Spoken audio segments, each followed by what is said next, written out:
How many of us spend years, even decades, chasing goals? You know, and in the process, people are sacrificing joy by saying that one day, one day I'm going to be happy. Or one day I'm going to retire at the age of 65 or 67 or maybe 70. One day I'm going to be financially free. One day I'm going to be able to enjoy the fruits of my labor. But I want to tell you something. Over the last 43 years, of which about 18 years were part of the being financial planner, and the last 23 years as a teacher or a mentor, I want to share with you the painful truth. And that is, if you don't enjoy the journey, you'll never enjoy the destination. You see, it's always that carrot that is there, that once I've achieved that, things are going to be okay. But that's not why we were meant, and that's not why we're on this earth. We are here to enjoy the journey. Because we've got one life, we've got one chance, and we have to live this life to the fullest.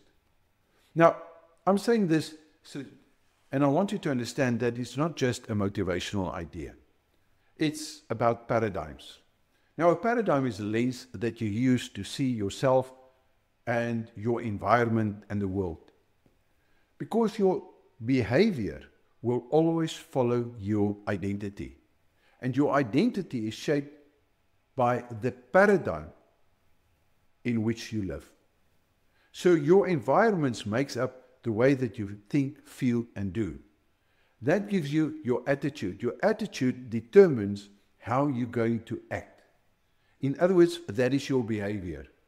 Now, by just looking at the person's behavior and the way that they act, you'll know in what paradigm they lived. So perhaps let me explain. Psychologists call this the hedonic adaptation. Now, to understand the system a little bit better, we need to understand that this idea of consumerism and that you deserve certain things is part of this setup in order to get to your money as quickly as possible. So you find a job, you work hard, you get the qualifications that you need, you find this job. You can, with one paycheck, go to the bank, and by proving to them that you've got this stable job with the government, that you can buy a brand new BMW or a Mercedes, or even buy a house that is worth, say for example, you get 30,000 Rand, a million Rand house with 100% bond. In other words, it's immediate gratification. But here's a trick. You did not earn the right to have that.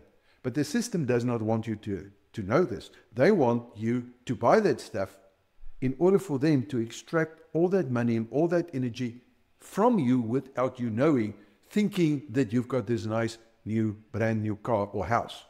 So let me take you through a process, because I'm sure that you're going to see exactly what this means. You buy the house, or you buy the brand new car, or you land that promotion that you really worked hard for and that you earned. But guess what? Within months, that new car is going to feel like normal. The first time that you get into it, you think, wow. After a couple of months, you think, hey, this is a bad payment, and the fuel prices are up, and the insurance start getting up, and the maintenance, it's not that, and the toll gates, the fees. So then you start querying and you're thinking, well, yeah, this is the way that it is. And you justify why you've done what you've done. But do you know that it's all part of a complot? It's all part of getting you in the system. So the excitement is going to fade, but then you're already looking for the next thing. That's because most people are stuck in the paradigm of, I'll only be happy when I arrive, when I get the new house, when I get to 1 million Rand. I think you're beginning to understand what I feel. Now, what's the outcome of this? The journey, the job, feels like suffering.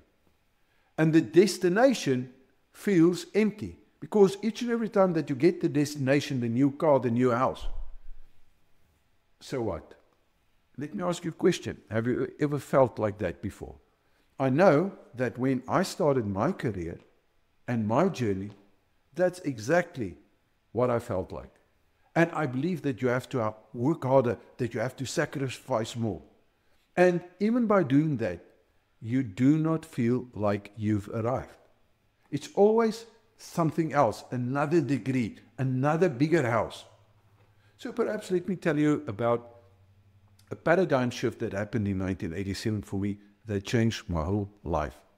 Now, in 1987, I had a lot of debt. I was working really, really hard. But my identity was that of a debtor. So I did everything. I work harder, I study more, I work longer hours, and I really tried to outgrind the problem. And by doing that, I basically proved that my identity was true, that I'm a debtor, because that's how debtors react. But then something shifted. I realized, and I'll tell you the story just now, that my paradigm, that was a problem. It's not my effort. When I changed my paradigm from being a debtor into becoming a wealth creator, for me personally, everything changed. Now, let me tell you the story of how this happened.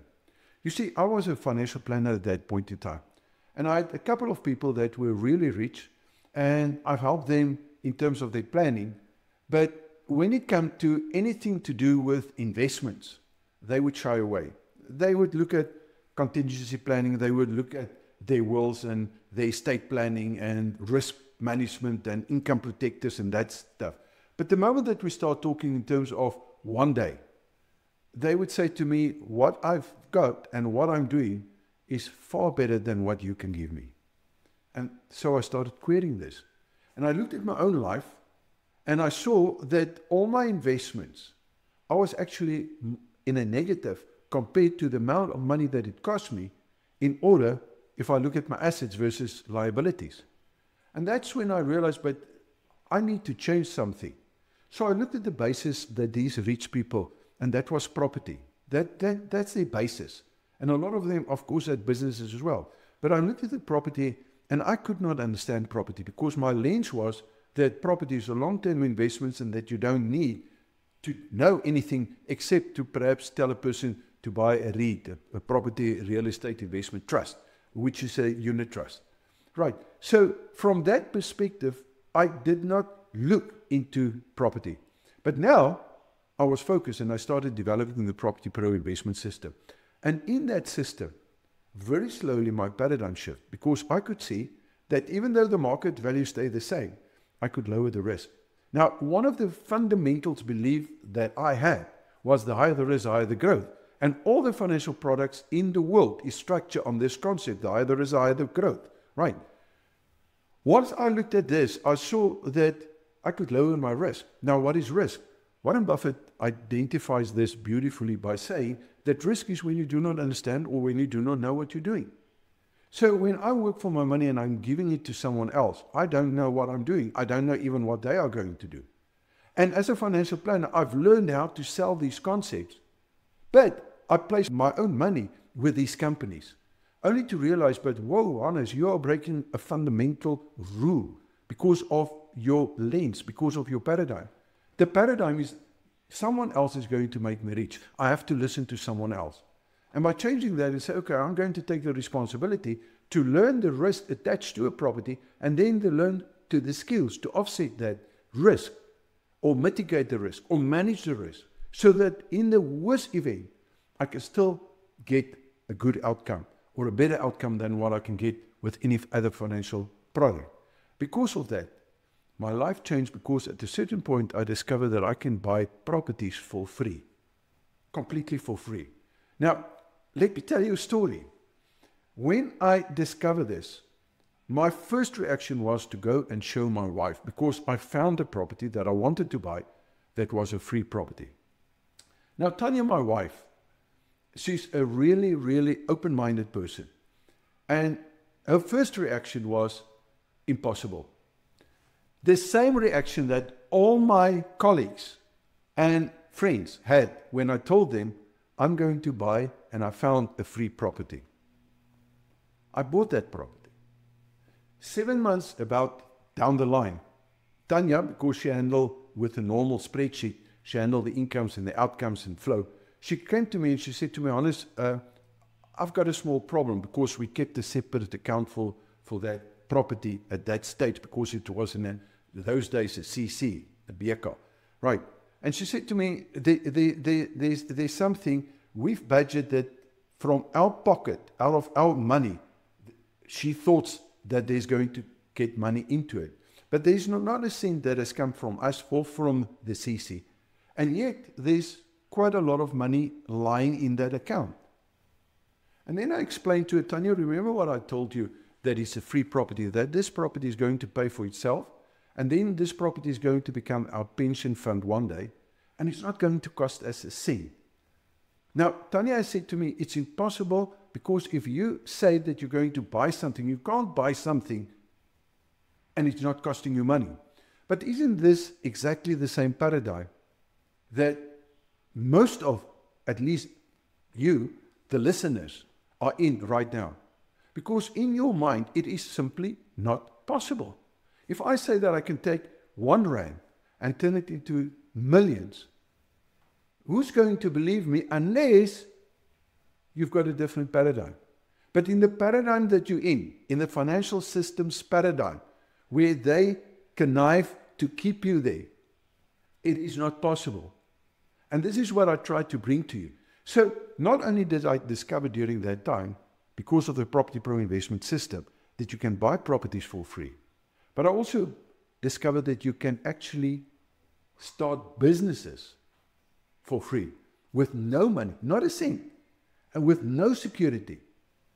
You don't need the bank to do that. You don't need a business plan. You don't need income statements. You need nothing of that. Yet, if you listen to me and you are in the paradigm of you have to go to the bank, you have to have a business plan, you must have money to make money, this simply is not going to make any sense to you, and you're going to ignore that. You're going to say, impossible. This must be a scam. This must be a hoax. This must be... You're going to find 200 million reasons to justify why and not to have a look at this. Not my problem. But it's because of the paradigm. It's because of that lens. So during that stage, I discovered something that rattled me. Because there's a formula, just one formula. And if you break that formula, you will stay poor. If that formula applies in your life, you will become financially free in a specific time period. And the formula is very simple. Your IGR must be bigger than your FFGR. Now, let me explain. Your IGR stands for your investment growth rate. That is how hard your money is working for you. Your FFGR stands for your financial freedom growth rate. That's where you start. Now, there's a whole course that I've got, how to do it on property and how I did it way back in 1987. But there's a shortcut that I'd like to give you today. Let's work on freedom number. Let's say in 10 years' time, you need another 10 million, right? And then you can say, I'm financially free, I can walk away. The problem is, you've only got 1,000 Rand today to invest. So here's a question. How hard must that 1,000 Rand work so that you'll have 10 million in 10 years' time? Go to Excel, and you're going to find it's about 65%. So if you can find an investment that's going to give you 65%, you will be free. But here's the thing. The moment that you find that investment, you are already there. All you have to do is to see the time through. Because you've got the 1,000 Rand, and all you have to do is to let your money work at 65%, and you're there. But if you've got the paradigm that someone else must do it for you, and you're not prepared to take the responsibility to learn the skills in order to be able to do it, it's only going to be, it can't be done. And you'll find that 200 million excuses to sabotage yourself. So here's the trick. Your IGR must be bigger than FFGR. The only way that you can do that is to learn the skills. But here's the trick about skills. There's only 4 skills. I value mental skills, income skills, business skills, and investment skills. You're not going to do any of the financial skills and get it right unless you get your mental skills right. And no one is teaching us how to control our thoughts, how to change our paradigm, how to shift that paradigm from someone that battles into someone that is abundant and has abundance. Because the moment that your IGR is bigger than your FFGR, you are in a state of abundance, my friend. Right. Now, here's a trick that I've discovered at that stage. I always thought that I have to work harder, make more money, and it's the money that's going to set me free. But the trick is that money didn't come first. My identity came first. And that identity led me to develop the wealth creator strategy, as well as the formula for riches, as well as the formula for wealth, as well as to understand how the higher faculties of the mind works, how to set a power goal, and how to incorporate all of this into what we call the power morphing process, so that you become the person to make all your dreams come true in all 7 areas of your life. So in any investment, go and have a look. If your investment, if that asset class that you got is not working more than your financial freedom growth rate, you'll never be free. You're always going to be a slave in the system. And here's the contrast in paradigm. The old paradigm basically say you have to sacrifice now and then take your money and give it to someone else, and maybe later you can enjoy it. Now, my friend, that's going to lead to burnout, to resentment, and to a half-lived life. The new paradigm says well-being is you create, you protect, and you enjoy your wealth across all 7 areas of your life. Not one day, but every single day. The wealth creator strategy is not about just making a lot of money. It's about designing a life that you don't need to escape from. Now, science confirms this. In psychology, it's called the self-image theory. Your behavior always aligns with who you believe that you are. In neuroscience, it is called neuroplasticity. And neuroplasticity simply says that your brain rewires itself to match your dominant belief about yourself. So the moment that I adopt this belief in 1987 that I'm a wealth creator, my life changed. Even in the work that I was full-time in at that stage, that of being a financial planner, I was working for the year before I became financially free or retired, 196 days for the year. The year that I actually retired and be financially free, 194 days for the year. We traveled. I bought the best cars that you could imagine. I remember I bought a brand new 850 12-cylinder BMW, either the Discovery. Our house was paid in full. The buildings were paid in full, simply because of the way that I looked at it. And I was in the top of the table, which is the top 1% of the top 1% in the world. And here in South Africa, top 25, even if I only worked 194 days. I want you to see that you can spend all the time that you want with your family or with your friends or doing the hobbies that you love and that you enjoy. Because the moment that your mind rewires, you shift your identity. So if you believe that you're a struggler, you are going to behave like one. If you believe that you're a wealth creator, you're going to behave, and the results will prove that that identity is true. So let me ask you a question. Are you enjoying your journey towards your goals? Or are you perhaps ripping yourself off? Or even worse than that, is there a chance that someone else, like the financial system and the educational system, is there a chance that they are ripping yourself off?